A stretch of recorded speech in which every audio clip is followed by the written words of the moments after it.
चलिए आगे बढ़ेंगे। बड़ी खबर आपको बता दें, जहां केदारनाथ सीट पर हुए उपचुनाव में बम्पर वोटिंग हुई है। उपचुनाव में 57% से अधिक मतदान हुआ है।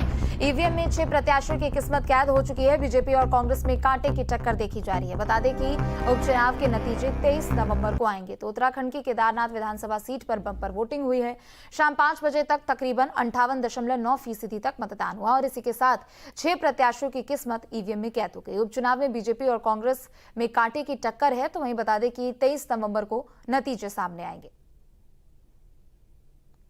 तो केदारनाथ की सीट पर हुए उपचुनाव को लेकर 100% यहां पर मतदान किया गया है। कल शाम 5 बजे तक की बात करें तो तकरीबन 58.9% तक मतदान यहां पर हुआ है, जो कि पिछले मतदानों के उपेक्षा यहां पर देखी जाए तो इसकी प्रतिशत ज्यादा यहां पर बताई जा रही है। और इस सीट को लेकर अगर खास तौर पर यहां बात की जाए तो बीजेपी और कांग्रेस के बीच में इसमें सीधे तौर पर टक्कर देखी जा रही है। हालांकि क्षेत्रीय दल के प्रत्याशी भी चुनावी मैदान में हैं, निर्दलीय प्रत्याशी भी चुनावी मैदान में है, जिसके कारण ये जो रण है उपचुनाव का, जो केदारनाथ विधानसभा सीट का रण है, वो बहुकोणीय हो चुका है।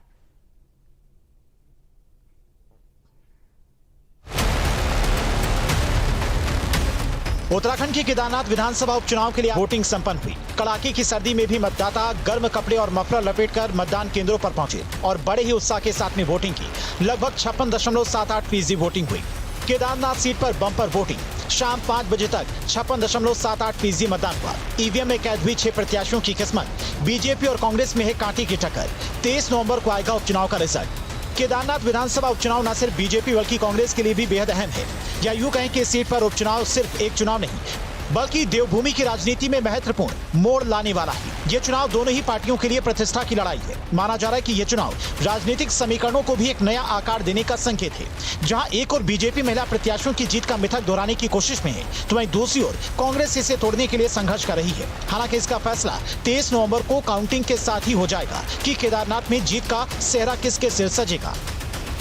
केदारनाथ का रण। बीजेपी से आशा नौटियाल उम्मीदवार, कांग्रेस से मनोज रावत प्रत्याशी, त्रिभुवन सिंह चौहान निर्दलीय उम्मीदवार। हॉट सीट पर 6 प्रत्याशी मैदान में। दरअसल केदारनाथ विधानसभा में बीजेपी और कांग्रेस के बीच में कड़ी टक्कर है। इस सीट पर अब तक 3 बार बीजेपी का कब्जा रहा, तो वहीं कांग्रेस के खाते में ये सीट 2 बार गई। बीजेपी विधायक शैला रानी रावत के निधन के बाद ये सीट खाली है। अब इस सीट से बीजेपी ने पूर्व विधायक आशा नौटियाल को मैदान में उतारा है, तो वहीं कांग्रेस से मनोज रावत पर किस्मत आजमा रही है। इस उपचुनाव को जीतने के लिए बीजेपी ने पूरे राज्य और केंद्र की ताकत झोंक दी है। उधर बद्रीनाथ और मंगलौर विधानसभा उपचुनाव जीतने के बाद कांग्रेस से काफी उत्साहित दिखी और इस उपचुनाव में पार्टी ने अपनी पूरी ताकत झोंक दी। क्या है केदारनाथ विधानसभा चुनाव की कहानी?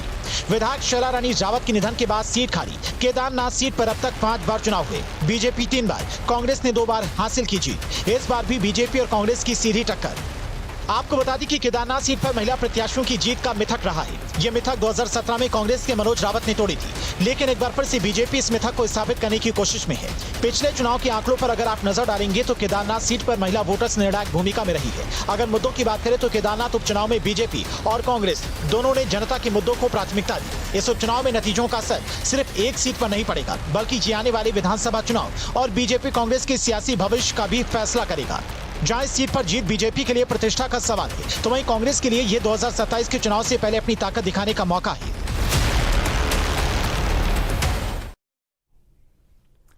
तो वहीं दूसरी तरफ पौड़ी में निकाय चुनाव को लेकर तैयारियां